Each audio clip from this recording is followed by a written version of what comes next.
And we are back. We are back. Yeah. Now, you are not on your best form today. I'm not on my best form. I've just landed literally an hour and a half ago. That's not from true. America. He's 2 very hours ago. tired. He 2 is hours ago. very, very tired. Maybe you want to introduce our guest first? This is Christopher Lawless, the King of Yorkshire. Hello. The King of Yorkshire, meaning as in he is currently Tour De Yorkshire champion or like past winner? How would you say it? Winner? Winner? Overall winner? Overall winner. Yeah. He's like- He's the yellow jersey guy in Yorkshire. Blue. Yeah, but like for people that don't know what it is, Yeah. the yellow jersey of the Tour de France. He's like that guy, but in Yorkshire. Yeah. Pretty amazing. But tell us, I want to find, before we move on to Christopher Lawless and the main interview, you've got some news because you've been away. Tell us about your travels. I've been away. Been away for 2 weeks. That's why we had to miss out on a week's podcast. Been in America racing in Trexler Town, and it didn't go. It didn't go to plan. Oh, to be fair, it was expected that I wasn't gonna go that well, but I didn't qualify in 3 races, so it was pretty terrible. 3 out of how many? 4. That's not too bad. Oh, no, that's pretty bad. No, no, I didn't qualify twice out of 3 sprint races, and then did 2 Kieran races as well. So it was in total, how many were 5 races? And you saw some Amish people? You'd never seen them before? Yes, we've seen Amish people. It was very new to me. Have you ever seen any? I haven't. No, I've seen. No, never seen any Amish Yeah, people. it was fascinating. Have you ever seen Amish people, Christopher? Isn't the Amish people that a lot of them are in Utah? Is that Amish people? They're mainly in Pennsylvania, I believe. Pennsylvania, yeah. I don't know what you're Where thinking is it? of. Nah, there's some sort of part of Christianity that I'm sure there's some a lot kind of Christianity in Utah. It's a very a bit like the Amish that live very old school and. Cheers for that amazing insight there. I haven't got a clue what I'm you're sure on I'm going to be a great guest on this show. And you went to New York City. Went to New York, yeah, on the last day. Cycled 30k on the hire bike. Boris Bike equivalent. Boris Bike, yeah. And, yeah. Well, it's good Flew home overnight and landed here at 11:30 a.m. And now it's 2 o'clock. So Well, it's good you've got some news for the first time in the last couple of podcasts, because Yeah. usually you just have nothing at all. yeah, that's true. Actually, something happened in my life instead of just... You stayed Going in a to drug another den room. while you were there as well. Yeah, the accommodation wasn't great. I think we've been stitched up out there, but we got through it, and I'm back home now. Some people ended up sleeping on the floor because it was more comfortable, you said. Yeah, one person. Have you got any news? Oh, I've got news. I've suffered heartbreak again. Heartbreak again. Yeah. You weren't in a relationship. No, I know. How do you feel about that? I don't know. Like, life has its ups and downs, Phil? Yeah. What else am I doing? It's been a bit quiet because you've been away and so's Cian. Cian's away in Portugal getting rained on again. Bit of cycling, asked for my bike back again. Why don't you just give it back? It's missing. I'm sure I saw someone riding it down my street. Well, then you tip them off to the police. You got something in common with Chris. What's that? His bike got stolen Did it? recently. Yeah, I actually had a bike stolen. What, actually stolen or fake stolen? Actually stolen. Okay. Or the garden, yeah. Well, you just left a Pinarello Dogma just sitting in the garden. I left it as I was making some food. I was going to wash it. Which part of town do you live in? Where the Aston Martin garage, just right down that street. Oh, okay, well, if you're looking to steal another Pinarello Dogma, the Aston Martin Wilmslow, just hang around there and you'll probably see one sitting outside. Well, you just moved, haven't you? Yeah. Yeah, he just moved to the opposite side of town. Yeah. Just go near Dill's house. That's probably the best bet. I've got an interesting fact about that Aston Martin garage. What's the fact? It's I think like a couple of years ago it had the most sales worldwide out of any Aston Martin dealership. Still the most selling one, yeah. Is it? Yeah. That's weird. You think it'd be in Dubai or like Qatar or something like that. But it's quite a rich part. It is. You've Aston driven an Martin Aston UK. Martin in your time. I have, yeah. Couple of Aston Martins. Oh, I don't need to brag, James. Yeah. Aston Martins aren't outrageous enough for the for Dubai and Qatar. and No, all they're that. probably You not. need a Lamborghini or And Phil likes like reflective green Oakleys, so they're probably not outrageous enough for him either. No. is that why he's not had one in a while? Yeah. There's yeah. nothing wrong with reflective Oakleys. The effective green Oakleys is, I mean, like, do you want to have the Bluetooth I earpiece as well? I need to Actually, you drive a BMW, so you'd probably fit those all together. We could. yeah, I've got a photo of Jackie you enjoy. Show you it. Well, this probably isn't that good for the podcast, but But talking of reflective. yeah, no, I mean that's tragic. Yeah, that's tragic. I mean, no offense to anyone, but if you wear reflective blue, green, electric orange Oakleys as casual glasses, like you do, Not anymore. well, there's a chance you're probably going to be the guy tailgating the person in front of you on the motorway the whole time. No.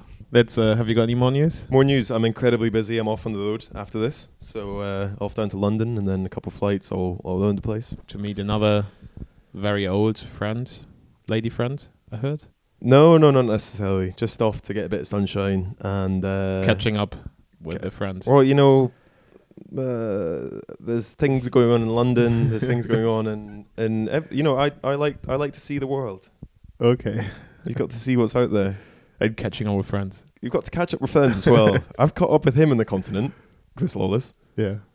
Just another example of that, catching up with pals. Any more news then? Any more news? I'm a very, very busy businessman. That's part of it. Has Chris got any news for us? What's your news? You're busy, man. You're a busy man.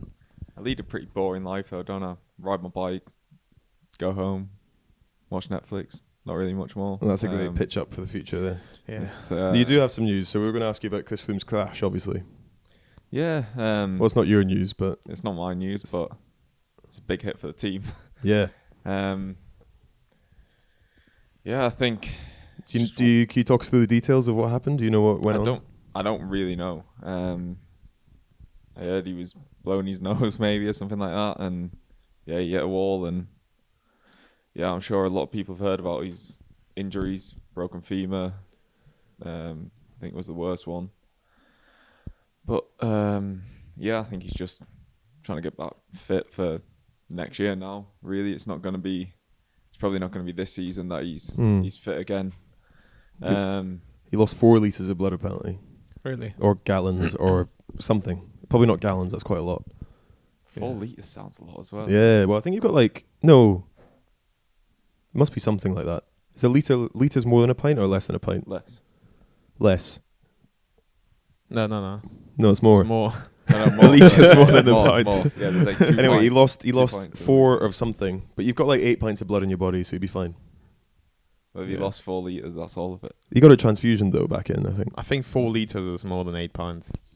A lot more. Well, I don't know. Someone write in with the answer. Yeah. It would be something. Yeah, we haven't got a clue. Anyway, so that kind of concludes the news. Let's move on to the main body of the interview, because Yes. that last section went amazingly well. Yeah. So Chris Lawless, tell us, how did you get into cycling in the very beginning?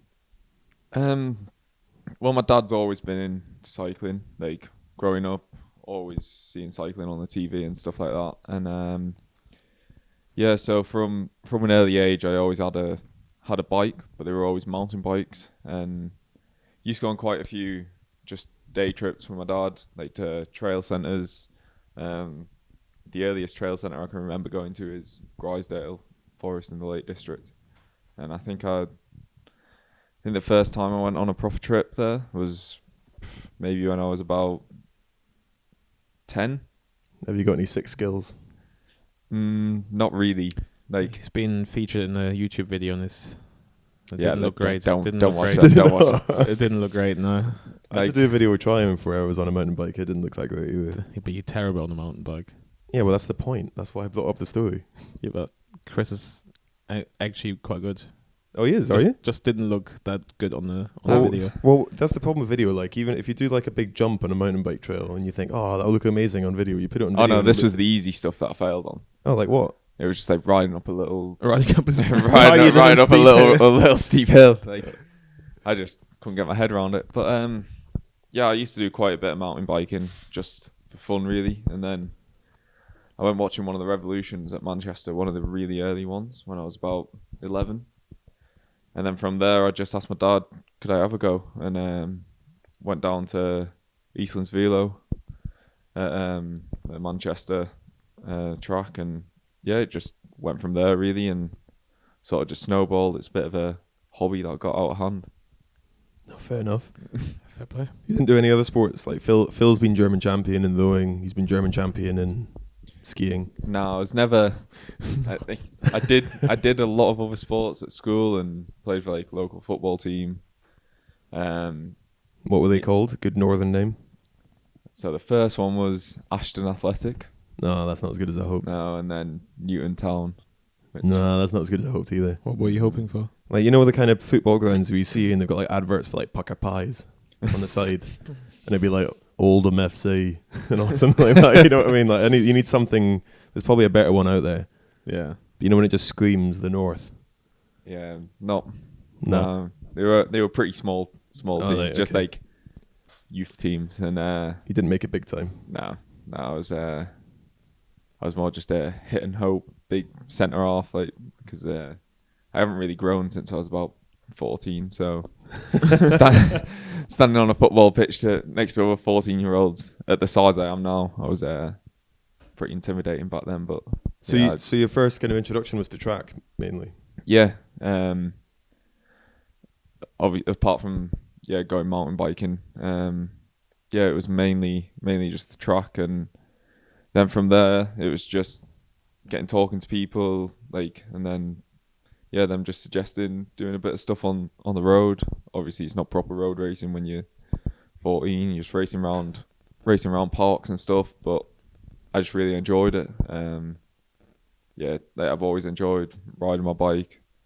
As a kid, just spent every minute I went in school on my bike pretty much. And so what age were you when track kind of fell by the way? Because like as far as I've remembered you were pretty much always a roadie, pretty much.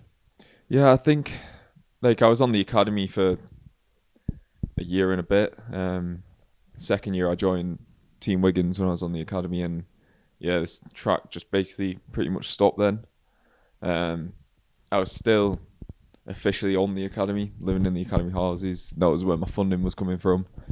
But I just always enjoyed the road a bit more, and my heart was never really in the track. I enjoy riding it. Like in the winter, I always try and do like a couple of events, whether it was the Revolutions, which are gone now.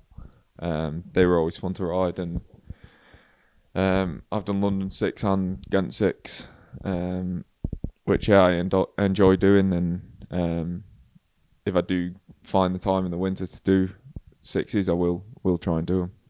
So you were thinking about doing the 6 this year with London last year? No. Yeah, you were. But the thing you got put off by was that sprinters have to do all this like dancing and shit in the DJ booth. No, that wasn't the reason. No, I got asked to do the Manchester 6 days. That was it. That was after. Was like the week after the World Championships. So it was my.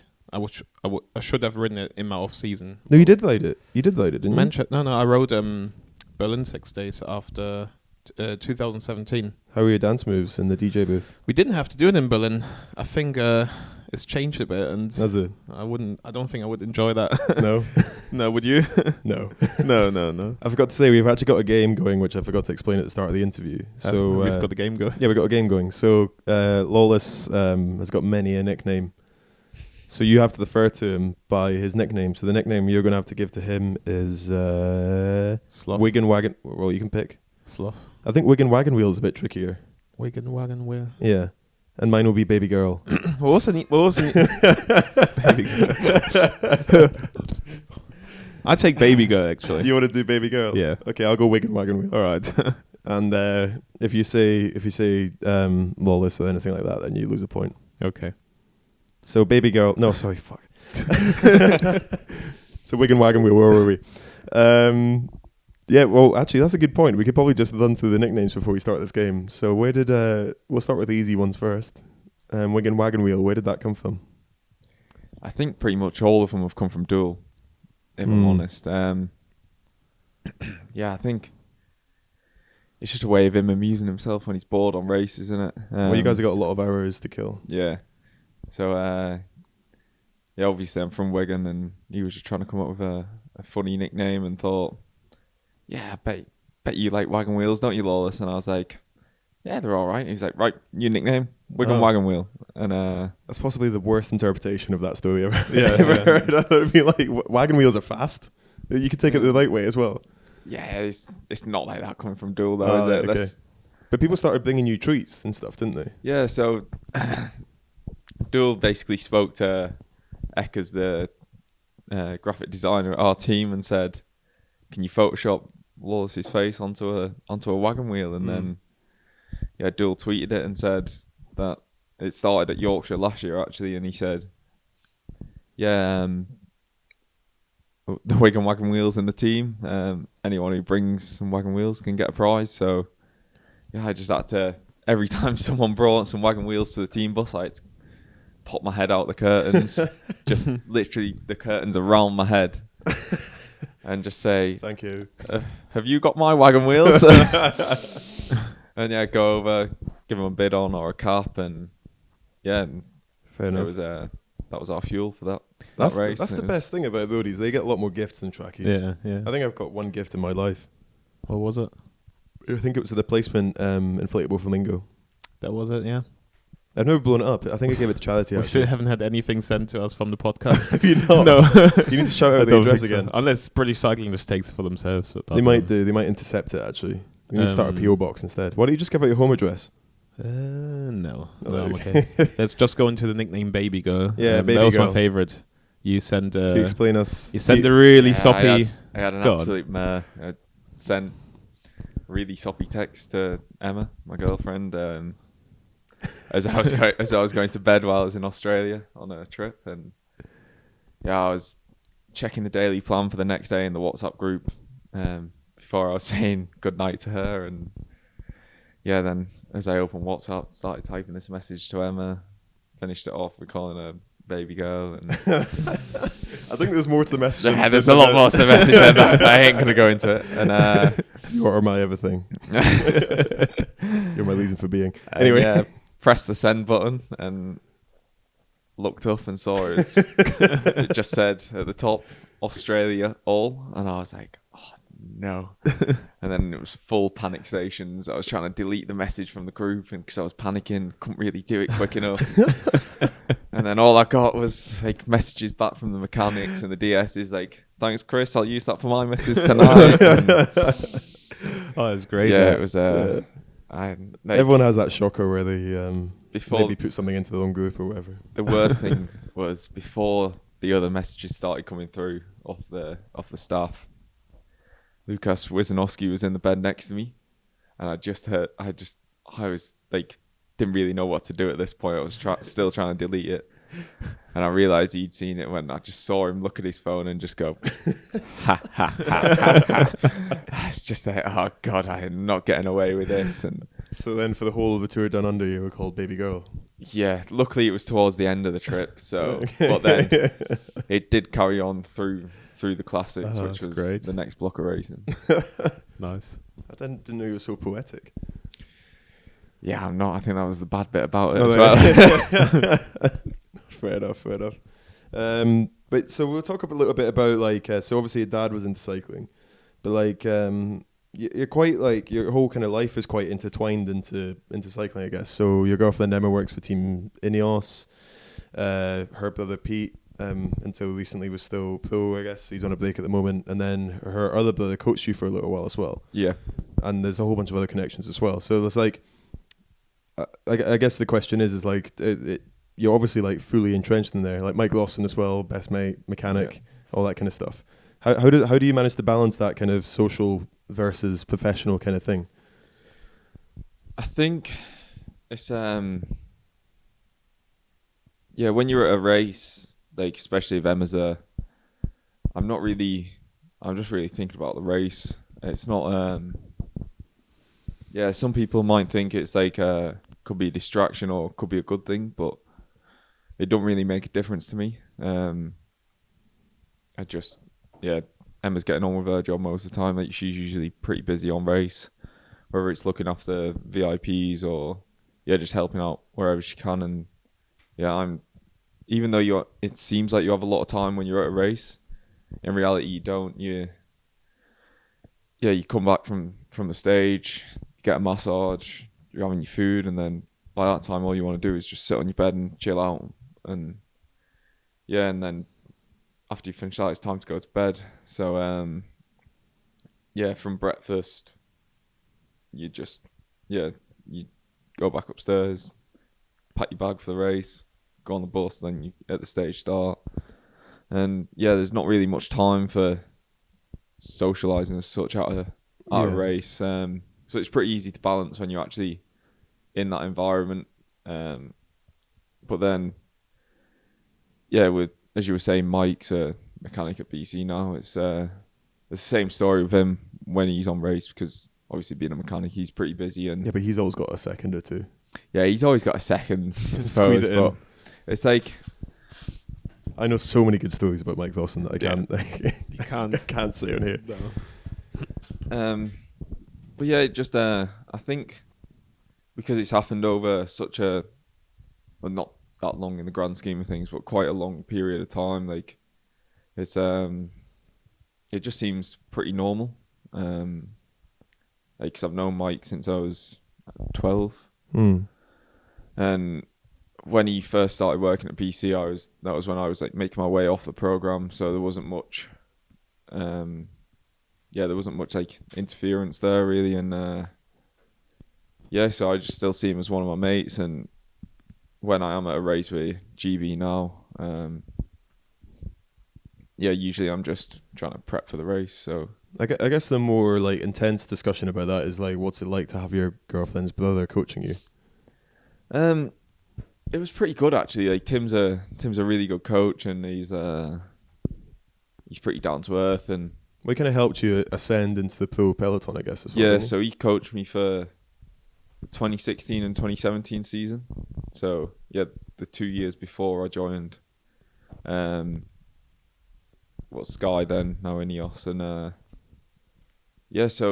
and that was when I actually started getting quite a few more results. I think that wasn't just down to Tim, that was down to my mentality changing towards it. Like, then first 2 years in under 23, I did just dick around. And I don't regret any of that. Maybe if I'd have took it serious from when I first turned under 23, I maybe could have turned pro a year earlier. Everyone does a bit though, I think. But it's like, them first 2 years for me, when I was on the academy, it was like me being at uni. It was like the first time I moved away from home, and I was just living. Yeah, it was only 20 minutes down the road from where you used to live.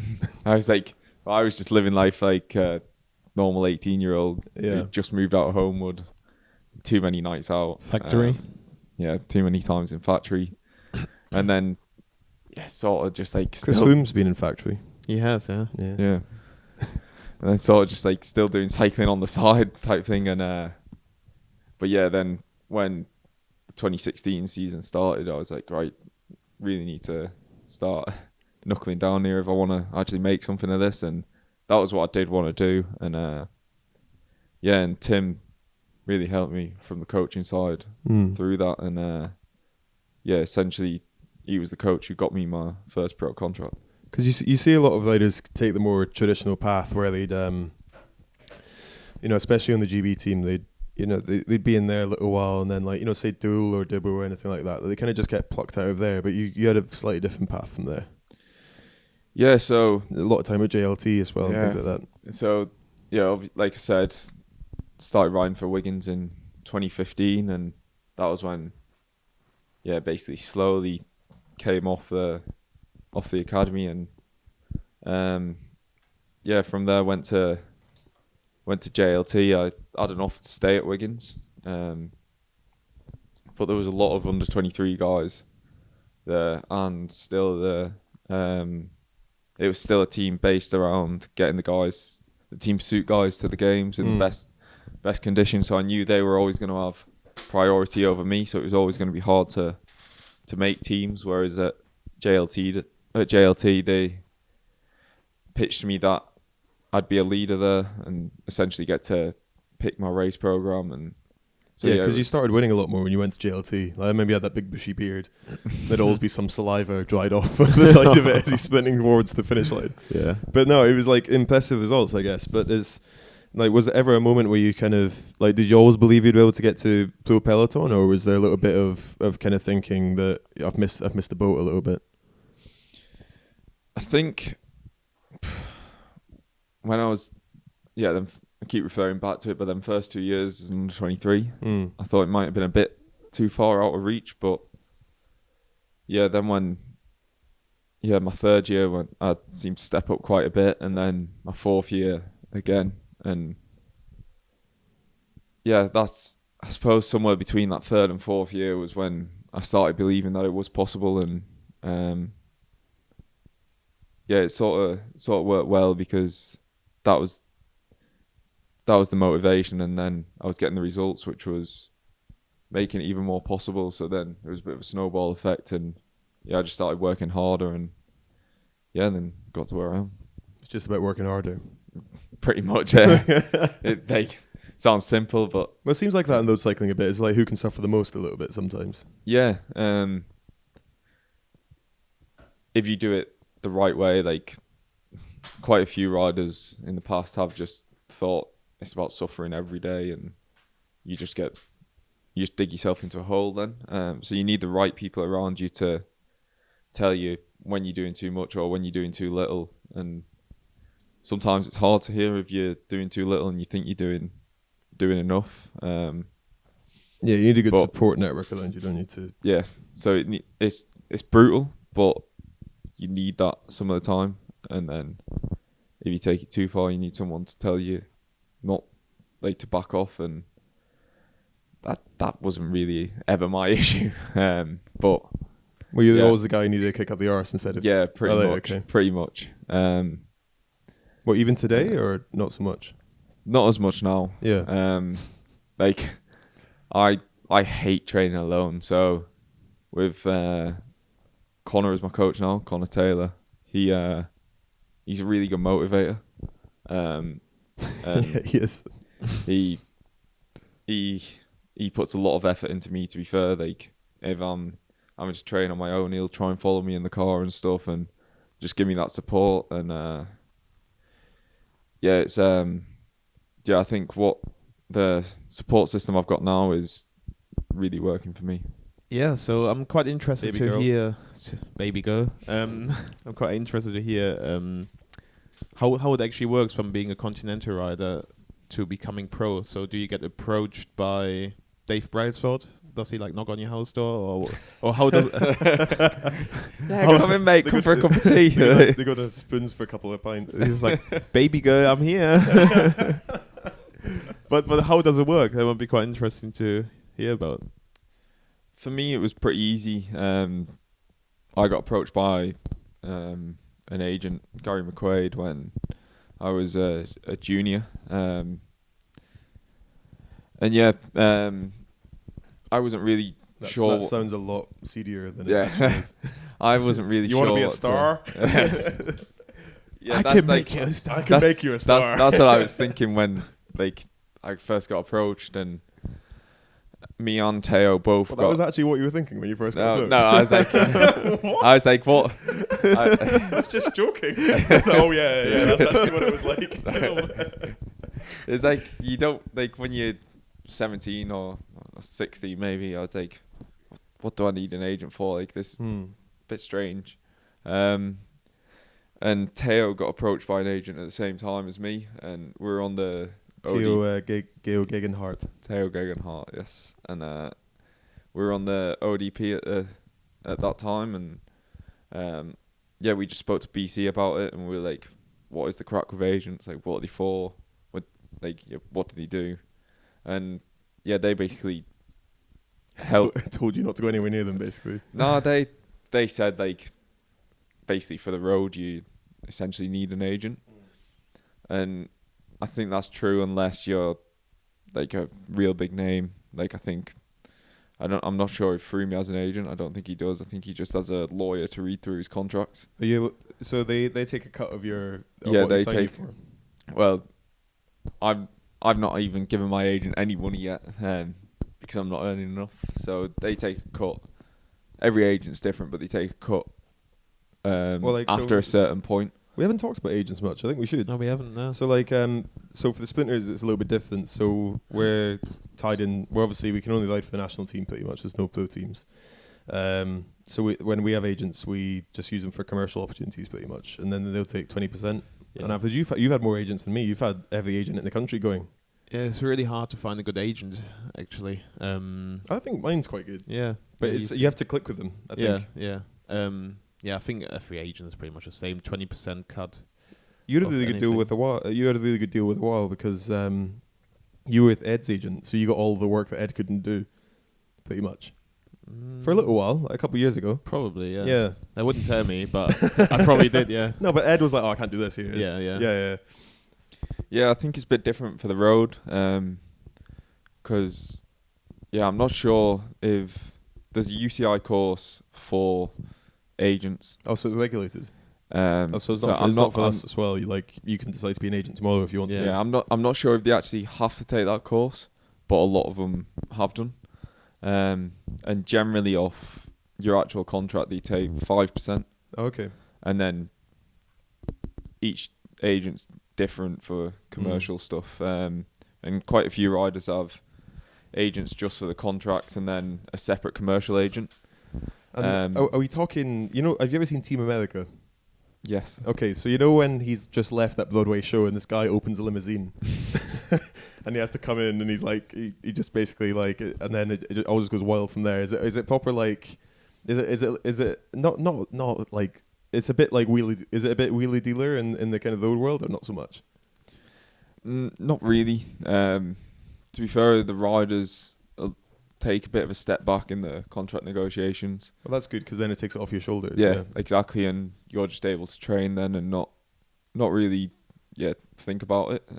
Because you don't want to be negotiating with Dave B. No. Yeah, because like it probably wouldn't, but you don't want it to affect race selection, stuff like that. I think I'm this team. It wouldn't. We just send the strongest team to each race, no matter what. We don't care if someone's leaving or. I guess that's the difference with Team Ineos is that it's not about your name; it's about what you can do. Yeah, exactly. So you never see them signing up like riders who are kind of maybe kind of getting a little bit. So it's probably a little bit. So like in rugby is probably the best example. So like in rugby, you see a lot of the New Zealanders and the there's Aussies that are like really good, but like past it basically, and then they end up at the end of their career they end up playing in France, and then they get like a shit ton of money basically. But like at Ineos, that's what's different about it. Like it's all about the here and now. Yeah, it's all the future, I guess. It's all performance first. Yeah, whoever's performing at that time, and whoever can perform the best in a certain role which they need at a race, that's the person who'll go to the race. And yeah, it doesn't matter. Like I said, it doesn't matter if you're leaving at the end of the season. It's all about getting the best results for the team at that time. That's really interesting that BC kind of welcome an agent coming into your career, I guess, because I think for us it's not always the other way around, but there's always a little bit of hesitance about bringing in agents with sprinters, because I remember there was a thing a while ago where British Cycling were sponsored by Sky, and the rider got a deal with Virgin. Like not Virgin Media, but a different brand of Virgin, because they've got like hot air balloons and all kinds of other stuff on the go, and that was a real big conflict, and that ended up like going legal and stuff like that. So I think with sprinters, because agents are only going with commercial deals, sometimes there's a little bit of hesitance in BC a little bit about getting agents on board. I think as well, looking from the performance side of things, because at the end of the day, if you're doing an appearance, you're not recovering the best you can. Well, it depends on the appearance. I think because that's another thing with our team. All our personal appearances have got to get cleared by our coach, and then they tell senior management about it. Yeah. And they will. You can't conflict with any of the sponsors. Yeah, you can't conflict with any of the sponsors, and it's similar to us, isn't it? It's down to the trainer as well. So how does it work for you? You want to do an appearance? How does that work? I go to my coach, ask him, I've got an appearance this day, am I allowed to do it? And then he says, yeah, we can work around it, or no, you're 2 weeks out from words and you have to You're going like recover. a sack of shit. You need to get better. Yeah. So it just depends what, like, if it's around now, it's off season now, I can do an appearance if I want to work the training around it, and then but if it's close to the competition, I wouldn't do it. But I wouldn't even ask my coach to do it unless it's like, I don't know, outrageous amount of money. But yeah, well, that's the balance, isn't it? Like for me, the performance matters more than the money. Or a bag of good coffee beans. Yeah, bag of good coffee. But you've spoken to me in the past where you're like, I've got this really good deal, but it falls 2 weeks from Worlds or something like that. Yeah. It's just a toss-up, isn't it, between making it work and making it not, I guess. Yeah, because you want it, but then you also want to go well. Because when you grow up in performance sport, you always get told, stay off your feet, recover, don't do anything that tires you out outside of. But that's kind of changed a bit, because whenever we used to travel, we never used to see anything, and now we actually make a point of seeing the place that we go to a little bit. Like Niagara Falls, and like you just came back from New York City and you actually saw a bit of the city and stuff like that. Yeah. It's changing a bit. It's changing. I think it's because we're getting older. Maybe on the academy. I remember when we first got on the academy, you were scared to go on a night out because... Yeah, it didn't stop us, though. The first year, or Kian used to stay in all the time. No, the first 2 years it did stop you. Well, it was only because, like, again, a certain lady who would name the main nameless, like, got in real trouble because he ended up, like, leaving a drunk voicemail on one of the coach's phones. Really? I don't even know about that. He's Welsh. Do you not know? He doesn't we talk about it after. He doesn't write anymore. No. So he left a drunk. Do you know about it? I know about it. He knows about it. Yeah. So he left a big like rambling drunk voicemail on his coach's phone saying like, yeah, I'm not going to be training tomorrow. I'll be fine. All the classic. And you got absolutely destroyed because of it, which makes sense because you need a good kicking. But we've got an agent coming on the podcast pretty soon actually. Have we? Yeah. So we're getting Charlene Jones. Previously joiner, so she's done the UCI course and everything like that, so we could ask her more about it there. Yeah, but you say you like I want to talk a little bit more about like kind of building on your support network. So you say you're quite a social guy, but like obviously like we talked about this in the podcast before when I went to visit you boys at altitudes, and like even when there's 3 of you still get that kind of cabin fever. Like there's something quite lonely about being a Tour de France, a kind of pro peloton rider, or can be. Yeah, and I think for me, I am a proper extrovert. Like, I need to be around people, and sometimes you don't have that when you're in altitude camp in Isla in July when there's not really much going on. It's it can be a pretty lonely place, and I think that's where your support system comes into it. You really need people around you that that support you. And so who helps you in the day to day? Is it like your girlfriend or your family or your friends, or is it a mixture? I think Emma's the biggest help to me. Obviously it helps that she understands the sport, she's grown up around it. She hates cycling herself, like she doesn't like riding a bike, but she completely understands the sport, and that's like a really big help for me. And it's like a strange thing to say, but whether I'd be in the same situation now without the support of her, I don't know. Do you know what my favourite story is about Emma supporting you? When she messaged you asking you, "Oh, baby girl, are you on a road ride?" And you're replying, yeah, I am. And then I wasn't.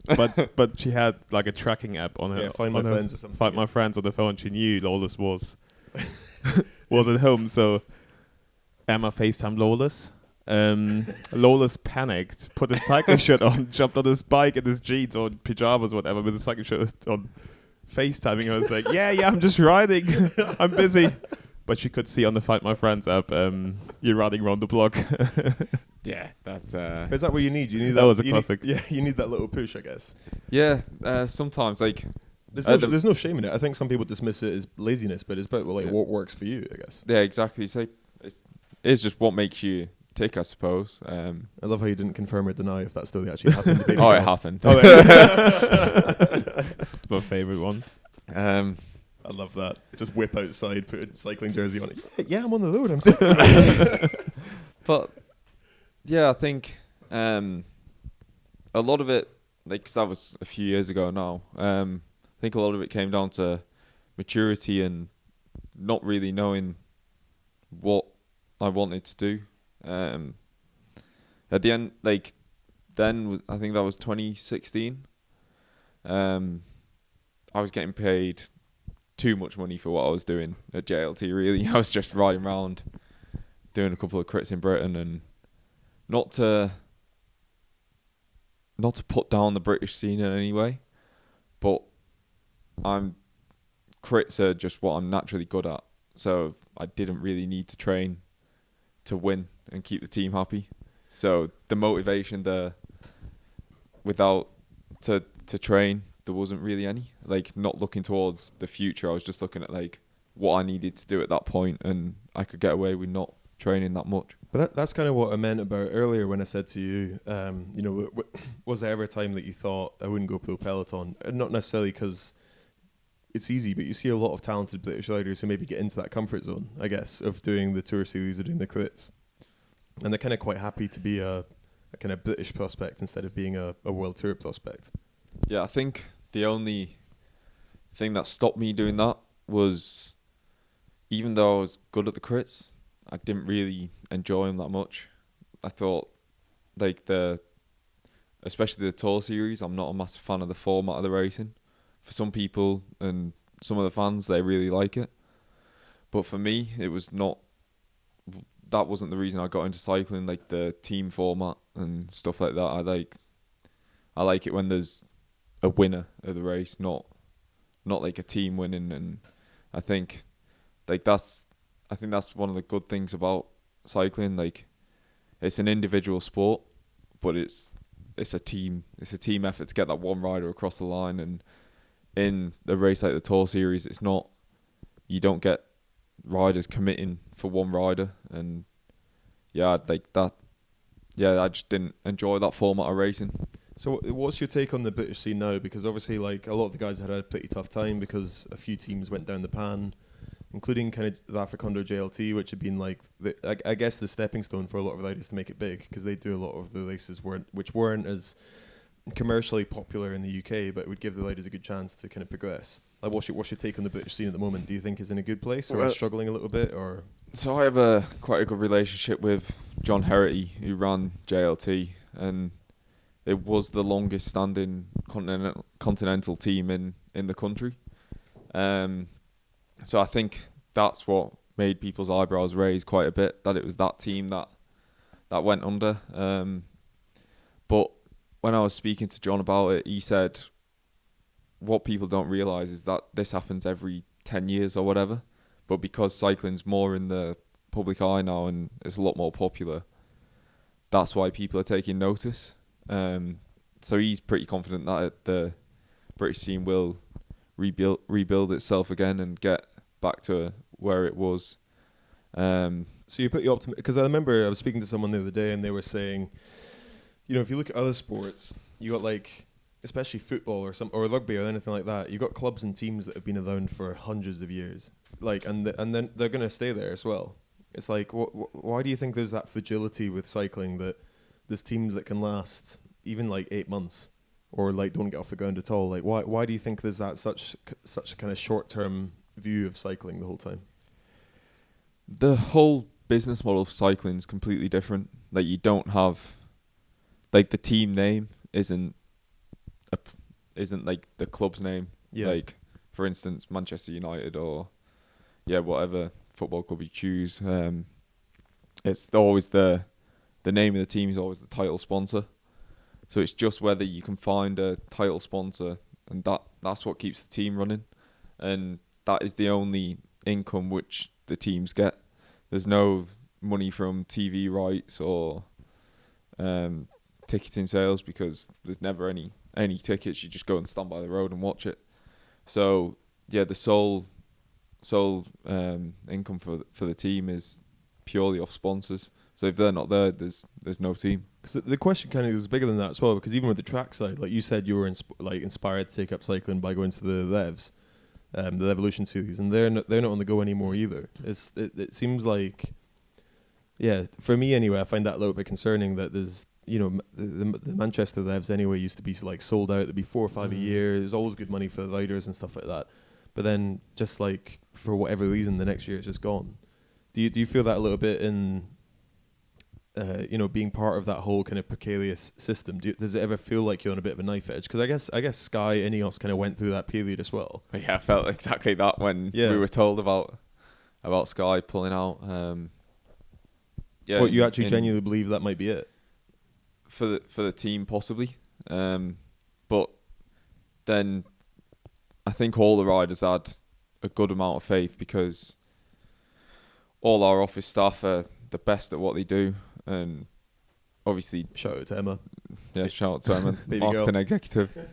But yeah, like, and even Dave and Fran, they know exactly what they're doing. They are really good at the job, and I think a lot of us had faith that they could come up with a new sponsor, and it was sort of the attitude of anyone can, they can. So yeah, it was just it was a bit. I don't really know what the word would be to describe the feeling. I think everyone, like a sigh of relief, I guess, once they've signed a new. Yeah, one, once they signed the new deal, it was a big relief, but all the riders did well to keep spirits up. Obviously, the night we were told, we were all a bit just shell shocked and like, oh God, like what's going to happen? Like, and there was people on the team, on like Bernal, for instance. He was on a long term contract, so God knows what he was thinking. He thought he was safe for, I don't know how long his contract is, but it's quite a few years, and then to be told that, like, in December, I think it was before the season even started. It could have gone two ways. It could have motivated everyone to get results, and for the team or for themselves individually. It worked well, because we all just came together as a team and was like, right, let's save this team. Let's get the best results we can for the team. Let's make it the most attractive team in cycling for a new sponsor to come on board. But then it could have gone the other way, where people could have just raced for themselves and looking to go to a new team, try and find results. Oh, so you got that balancing act where like someone's suddenly thinking, I need to get my Palmeiras on the go, basically, and then the team falls apart. Yeah. But if you look at the team, it would be stupid for someone not to sponsor the team, because like the best team in the world, isn't it? Like, you say that, but it's not easy though, is it? You know. No, but if you sponsor the team, you're probably going to win the Tour, hopefully. Well, we'll find out. Yeah. But it's easier to sponsor this, like find the sponsor for this team, than maybe a smaller team. No, I know what you mean. So I guess is that kind of like a growing theme within pro cycling as well? Because I get a little bit frustrated sometimes, because I don't know. I guess when I left, you were on like kind of 3-month contracts at a time, pretty much, because you're on that quarterly review thing at the moment, kind of, yeah. But like, so I was kind of felt when I was a rider, you're kind of on the knife edge anyway. But with pro cycling, and it seems to be that everyone's moving away from the kind of long-term deals and going a little bit more towards the kind of 1-year contracts, because you'll always see a result pretty much out of a rider that's got 1 year left, either on the contract or has a 1-year contract, that they need to get one good result that year, otherwise they're fucked for the year after, I guess. Yeah, I think that's mainly with the older riders that have been around a few years, and they're just trying to get a bit more longevity out of the career, in the sign a 2 or 3 year deals, sit back, chill out for a bit, and then they're like, oh, right, need to get another result, get another contract. And but you see that happening as well. Like there's people that will get a 3-year contract, and for 2 years it's easy street. Yeah, there's definitely riders guilty of that. Yeah. But I think now the sport's changing quite a bit anyway, because the level's just going up and up and up. You always need to be nearly in peak form.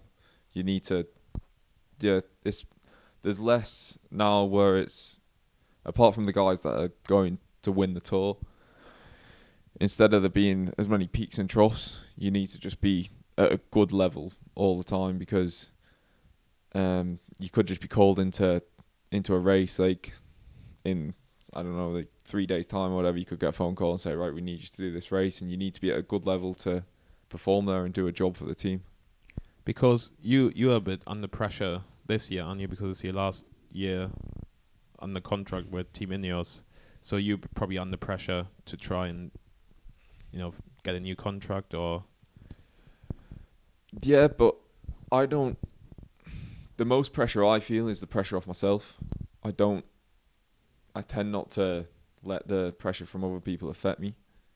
Like the pressure I give myself is enough because I want to do well. I want to win races.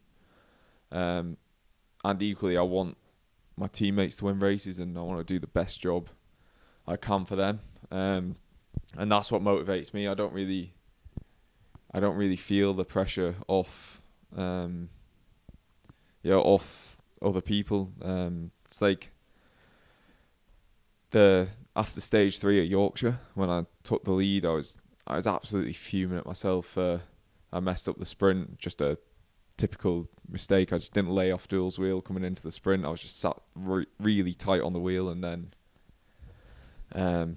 basically just didn't have any room to rush the gap once the sprint opened out, and I ended up losing the stage by half a wheel or whatever, and that could have been the difference. I don't know whether it would have been, but it could have been. And I was fuming at myself, even though I took the race lead. I felt I could have won that stage.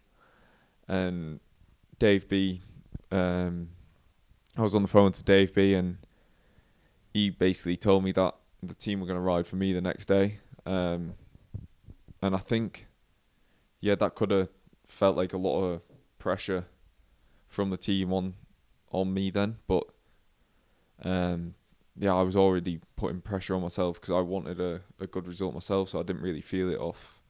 I don't really feel it off any external factors. Is that kind of call totally kind of confidence inspiring, because so saying a team like Ineos, that everyone's going to be pretty much drilled to help you win, or is there ever a little bit of a question mark that someone might just go a bit AWOL?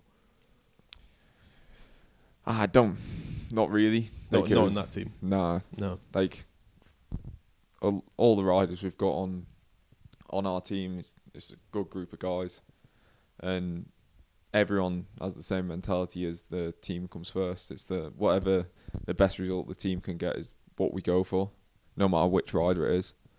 And I'd like to tell you what it's like in other teams, but obviously I can't because well, it's a little bit from like Wiggins and JLT and stuff, though, I guess. Yeah, I think it's a bit different there, because there's not as teams don't have to be as drilled in lower caliber races, because the strong riders are always going to be at the front because the gaps in ability are quite a bit bigger. Whereas at World Tour level, it's any pro race, it's the difference between winning and losing is usually quite a bit smaller than amateur races. So the team really does need to pull together. Whereas at amateur races, you can get away with having, say, half the team trying to get up there, and then once it gets to the last day or coming down into the sprint, that's when you start working as a team. Tell us, so Tour De Yorkshire is probably like your biggest accolade so far. Did you go into that race expecting to win or not so much? No, definitely not. I thought stage 4 was always going to be too hard for me. Even after I took the lead on stage 3, my main goal for the race was to try and win on one of the first 3 stages, and that's why I was so annoyed at myself when I messed up on that third stage. I thought that was my individual hopes of anything over for that race. I mean, it wasn't too bad of a run up until that point. I got, I think, a 9th, a 3rd, and 2nd in each of the stages, up until stage 3, and I suppose like some people would be happy with that, but I knew I was going pretty well and really wanted a stage win from that race, and so I thought all my chances of winning anything were over after stage 3. But you had a pretty tough run in the lead up to that competition, I guess, as well. So you kind of pulled out of a few different races and stuff like that. So I guess to put yourself back in the mindset to think I'm going to pick up a few stage wins was a pretty big turnaround from where you'd been early in the season, I guess. Yeah, and like obviously the classics are the real tough races, and I think sometimes I'm a bit guilty of overcommitting to a team role. Not in the fact that just that like I'll know the team needs to be first into a corner, and it could be 50k into the race, and I've gone flat out into that corner when sometimes it'd be ideal for the team to be first into it, but might not be too bad being second team. Explain that a little bit to me. So like, it's like, surely that's what the team want. It's like you're there and you've got your role, and they want you to deliver someone at a good speed, I guess. Is that? Yeah, but you need to be able to do that job for a good amount of time into the race. Oh, so you were like committing too hard, it was too short, I guess. Yeah, like essentially, and which resulted in me just being a bit goosed in We've a all lot been of there. the classics. And then we didn't know who was going to have the last spot for Roubaix. It was going to be between me and Filippo Ganna, and because Ganna had been a bit ill and was supposed to be riding, and he didn't know if he was going to get over his illness. Then in the end, he was good to ride, and so I flew home from Roubaix, and the next morning, it was a good job they didn't pick me to ride, because I woke up and just couldn't bend my knee at all. For some reason, it just got a load of fluid in my knee, and yeah, I had to go for an MRI scan. They couldn't work out why it was there, and then the day after that, I went and got it drained, and we still don't know what fully went on with my knee, but that was only, I don't know, like 2.5 weeks out from Yorkshire, which was a big goal of mine, and yeah, so that was it wasn't ideal preparation, but managed to, after I got over my knee injury, get a good couple of weeks training in and came out of it well. Do you still take like a knockback from that kind of situation where, like, you know, because like Ganna's a top class rider, I guess. Like, he's world IP champion, like one of the strongest, like from my point of view anyway, one of the strongest riders we've seen in a long time. Do you feel like is that actually like a mental knockback that someone's picked Ganna over you, or is it just kind of like, oh, you know, I'm gonna wait until it's my time? I think you've got to, in this team, hope for the best and expect the worst, because there's so many good riders that can be picked above you, and that's just part of the deal of signing for Ineos. It's just stacked with hitters, so you know it's going to be tough to get into every team. So yeah, it's like, you don't really take it as a knockback. You just take it as, right, I need to.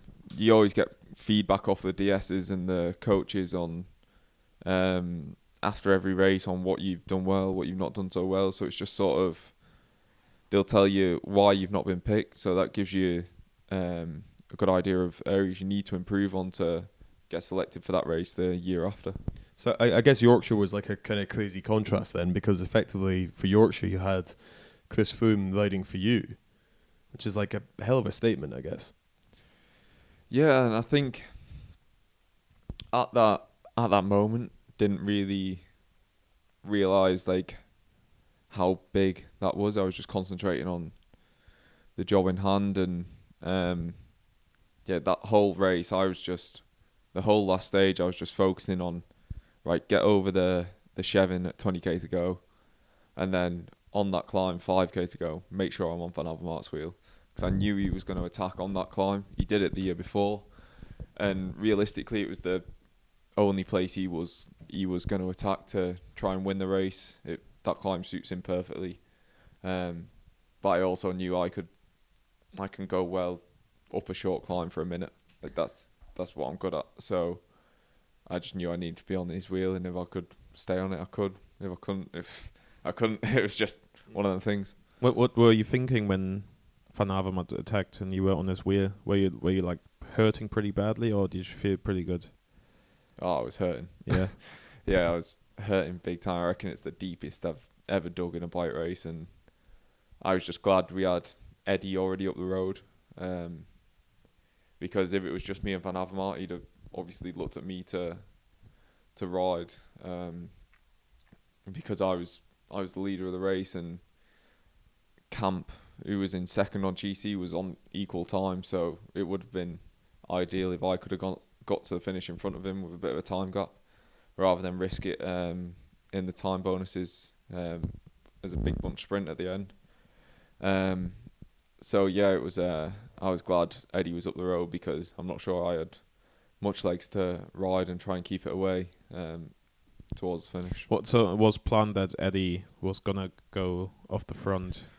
Well, we knew on the Chevin people were gonna try and attack, so he thought, rather than be on the back foot and chasing, let's just be on the front foot. Let's make the first move, and then that's when Froome attacked about 500 meters from the top, and then Eddie basically countered on the flat over the top of the Chevin, and yeah, it worked out perfectly. It looked like some sort of master tactics by the team, but in reality, it was like, it's high risk just putting everything into me, because we didn't know how I was going to go on the Chevin, so we do need to still attack the race, and if I get over it, I get over it. If I don't, I don't. But it was always we always knew it was going to be, the team said to me, it's harder for us to win the race without you in that front group than it is for us to win it with you in the front group, because I was leading the race and Eddie and Froome were the next best place, and they needed to put time into Van Avermaet and Camp to win the race overall, and that was always going to be pretty hard with that running, especially with that climb 5k to go. It was not enough for Froome already to drop Van Avermaet. If anything, he would have dropped them on it. Were Phil and I ever in your thoughts that while you were going up that climb that you were going to be going out for dinner with us, and that you just couldn't take the lippings if you got dropped off of that wheel? No. Oh, okay. So yeah, I'd like to say we played a small part in that victory, but anyway, it was like that. It seemed like that was a real emotional kind of moment for you, though, as well. It's like especially in contrast to stage 3, where you're slapping your bars and probably weren't in a position to speak to anyone for a little while. Like when you crossed that line with the blue jersey and you knew you'd held on to it to win the race overall, that was a massive day for you. Yeah, like I remember like crossing the line because you had dinner with Phil and I later on coming up. Yeah. I remember crossing the line. Phil paid actually as well. Knowing I'd won the race and thinking, yes, I'm going out for dinner with Callum. Nice. No, but it was because I remember we were sitting for that dinner, which we were so looking forward to, and we weren't really allowed to we weren't allowed to say who was sitting with us at dinner. Are we not? They were like, yeah, but you might have just had a sparkling water. Oh yeah. Yes, so Duel was there having sparkling water because he might have got picked for the Giro, which hasn't happened yet. Which didn't happen. No, the Giro's happened. The Giro's been and gone, mate. Oh, has it? Fuck, you're so behind. Man, I've been in America with no Wi-Fi or anything. The Giro. I don't know what's happening. The Giro finished about 2 weeks ago. Mate, it's done. The winner's over. It's finished. How terrible! I'm ashamed of myself. We're on Tour of Switzerland at the moment, aren't we? Yeah. The Dauphine's just finished. The Dauphiné, I've seen that. It's just finished, and now Swiss is on. So who do you think is going to win the Tour de France? Chris Froome? Is that what you're going to say next? No. Oh, okay. Anyway, but yeah, so I remember we were having that dinner, and you said like you were actually like crying with happiness. So that was like a major step for you. Yeah, like what made it so special? Was it just the win itself, or the fact that the team got behind you, or you were with Duel and your mates, and like what made it special? I think because I had not the start of the season that I was hoping for. And the fact I wasn't expecting to really get up there on GC at Yorkshire, it was like, yeah, it was pretty overwhelming, really. And to have Duel there and Eddie, who are my 2 closest friends on the team, to have them. I played golf with Eddie. Did you? Yeah. He lost. Is he not very good at it? Well, he's not good at crazy golf. No. Yeah, sorry. Yeah. To have them in the team was just, that was pretty special. And then for Connor to be there at the end as well, I just remember, like, I was holding it together, like I was determined not to cry. And then I had just finished like getting congratulated by Dool, and then Connor came over. I was giving Connor a hug, and Dool was stood behind Connor as I was hugging him, and he was like, Dool just said, "He's gonna cry, he's gonna cry." And I was like, "You bastard." And then, that's when it just all came out, and like managed to get myself together again for the interviews, and I was just on such a high. And then, but the weirdest thing about it was the next day, like that high had gone, I was hungover, and I was just. Why were you hungover? It was just a lovely meal. Just a lovely meal. I was hungover. I know Phil wasn't hungover. I wasn't hungover. I think I was hungover. maybe I was just dehydrated from chasing the ducks. There's ducks. Anyway, And like I felt pretty down after that, and I just sat there just on my own, eating some crap food, just thinking, may as well retire now. Like what should I do now? And was it really was it that quick up and down? It was Yeah. literally just like shoot up to the stars and then Yeah. straight back down to Yeah. like, okay, I'll submit my training peaks for this week. it was like I had a bit of a break after Yorkshire, like a planned break, but then it was I think Cheers for the invite. Did you go on holiday? nah, just Staycation. yeah. Oh, like nice. And Baby girl. I don't think I used that break well enough, because I was still sort of thinking about the next races coming up. Because you can get that call at any time. Well, In theory. in theory, but I knew my next race was going to be Norway, which was a couple of weeks off.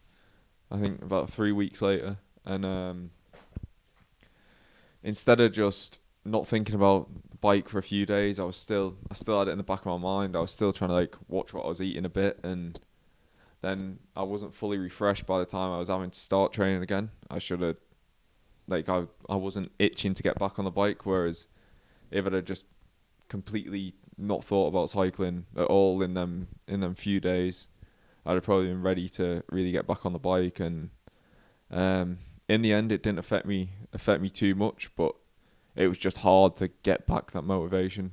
But I guess the recovery element's really tough because like it's not only have you won the Tour de Yorkshire, you've got the call to say like the team's backing you, and it's the best team in the world that's going to be backing you as well. It's like that's the stress of managing the team as well as going like so deep as you did physically, just to hold on to Van Aert as he was like attacking up the climb as well. So it's a lot to kind of take in, I guess. You say? Yeah, like. So it's like physical, emotional, and then all these other things as well. I think more like the emotional and mental side of it was like, I didn't think I'd be able to follow Van Aert up that climb, but somehow I managed to do it, and trying to get my head around that, and then like realize I wasn't just making up the numbers in that race was like, it was pretty hard to get my head around, especially as it's only my second year pro, and after taking a kicking most of the year last year, and then still taking a bit of kicking at the start of the year, then to go and win Yorkshire, which is like one of the biggest races on the calendar for the team. It was just overwhelming. Yeah, pretty much a home race for you as well. Yeah, Lancashire, Yorkshire, it's all the same. Yeah. So what's next for you? So coming up, I'm going to Route de Sud on Wednesday. That's a cycle race, Philip. Where's that? In the Pyrenees. I knew that. That sounds hilly. It's not too bad. There's one real mountain day. Then there's Giro d'Italia after that, of course. Yeah. And then Nationals is a week after that that finishes. So hopefully try and get a result there. Okay, cool. Oh, we've got a little bike ride coming up as well. Yeah, I've got a big bike ride. Is that the secret day or is after that known? Nationals. I don't know. Secret. It's known for me. Well, I don't want to. I don't need to keep it secret. I I'm know not trying to. I don't know if Lawless was. Connor knows about it. so- Connor knows Oh, about okay. it. Is Connor coming? No, we probably No. can't talk about that. He's not coming. Yeah, we got. He'll be a listening to group- that podcast and he'll be like, I'm invited. I'm invited. Turn up. Yeah, we've got a group We'll have, bike a, ride we'll coming have a up. support car. We'll have the rain bags in the car. Connor's the worst person ever for bailing. He would just Yeah. he'd sack it off just the last Yeah. minute anyway. Group bike ride. Yeah, that'll be fun. But I think that's the thing. Is like I think the longer you end up being a professional, the more you realise it's like how important the rest is. Yeah. To like build you back up from those high moments, to build you back up from those low moments after you've won and stuff like that as well. And you're going to be sticking with Team Ineos, you think, as well? Yeah, to be seen. It's Exclusive yeah, like- announcement on the podcast. no, like Go Phil, on. like Phil said, Give it us is- something. It is my contract year, and yeah, I'm in negotiations at the moment, I suppose. It's such a baller saying, "Oh, So- I'm in negotiations right now." Do So like I want to stay at Ineos. you think this podcast will help you get the deal over the line? Yeah, maybe. Is this why you're here right now? Please. So Dave, if you're listening. Yeah. I mean, he's got your endorsement, hasn't he? And you're an ex-Pool Continental. Oh rider. yeah. Yeah. I have put a word in with Dave. Yeah, I'll give him a text as well. Yeah. No Cheers. worries. We'll see what's going on. No worries. But no, thank you very. Hold on, we've got one last question before we finish, which is the whole point of this podcast is to find out what Phil's going to do after he does cycling. So what's your answer to that? Do you have any plans in place, or are you just kind of riding the wave? I guess. Yeah, just riding the wave, as you said. But yeah, I'm not really sure what I'd like to do after cycling. Yeah, it's just concentrating on here and now at the moment. That's not much help to you, is it? Doesn't hurt me, but I reckon will you're- figure I it out reckon one your day. stuff, Yeah, you'll mate. figure I I will reckon your figure- stuff. You're not I will figure it out. bike No, shop, he's- bike shop or dull. No, he's going to be the people who move people with limited mobility around the airport. That's going to be Phil. Yeah, I've been seeing quite a few at JFK last night. Exactly. Yeah, you've got the work Yeah. experience. Why not? You've got a temperament. Just drive around, sit down. It's a dream. Be fine, run over people's heels in those golf pluggies. Be horrible, wouldn't it? But yeah, no, thank you very much for coming on the podcast. Yeah, No problem. Probably on the bike ride we're doing, we've got quite a few guys there. We could do a group podcast. We could do a group one. I mean, that will probably get messy, but we could. Yeah. Well, we've got us three, Duo, Debo, A few others. a few others. Latham. Is Latham Latham coming? I thought he was coming, wasn't he? I think you just made that up, you Maybe know. I made it up. Yeah. Oh yeah, we got Gavin Thomas, Chris Froome's checked out of hospital and he's coming on the bike ride as well. Great toll prep for G. Yeah, he's coming in. Yeah. I mean, what could be better than riding with two splinters? One on an e-mountain bike. Are you taking your e-bike? I Or hope. are you driving? I He ain't think- driving, it's no, not allowed no, to no, come if no, he I'm drives. riding, but I think I'd take my mountain bike and I hope it goes 80k or 70k, whatever we're doing. We're doing 80k the whole way. 80, no, the distance. Oh, we'll go the distance, yeah. I hope so. I mean, like if your e-bike fails, that's a lot of weight to pedal. Then I know. Yeah. get your little tow loop. I or can't something. wait to get in a massive tailwind section Yeah, and just yeah. boot it because Phil just run out of gears. No. It will be fine. Hey, you'll be spinning. You'll be spinning at over 150 RPM. Callum will be getting dropped before me. I did a 3-hour ride yesterday. Yeah, but how I saw that on Strava, mate. Yeah, thanks, mate. 600 I watts did, average. I did a 3-hour ride yesterday as well. No, you didn't. Yes, on the Boris No, bike. it doesn't count because you have to. Yeah, you can't go. Do you know over- how hard it is to pedal one of these bikes? Yes, I do. I use them all the time, but you can't go over half hour on them, so you have to like stop them Yeah, every that's half what hour. we did. Half hour, stop, 1 minute, and then take it Yeah, out so you did again. a very leisurely interval session then. No. Like, well, we'll find. Well, basically, I'm sure that'll be the next update in the podcast is how each one of us survived on this tour that we're going on. Yeah, so... Where are we going actually? Wrexham, the The- lovely place that The is. tour of Wrexham. So there'll be no podcast for... How long are you away for? I'm very busy. 10 days or something? Yeah, about 10 days. Yeah, And then hopefully we've got a few more coming up. not enough commitment to the podcast, is it? No, I'm away in Valencia, mid-July. We all do things, mate. Yeah. I'm just telling you, you need to get some people. All right, ready. okay. Yeah, thanks for coming on, baby girl. Baby girl, wig and wagon wheel. I don't think we slipped into Lawless once, but you don't actually say his name that much when you're interviewing someone.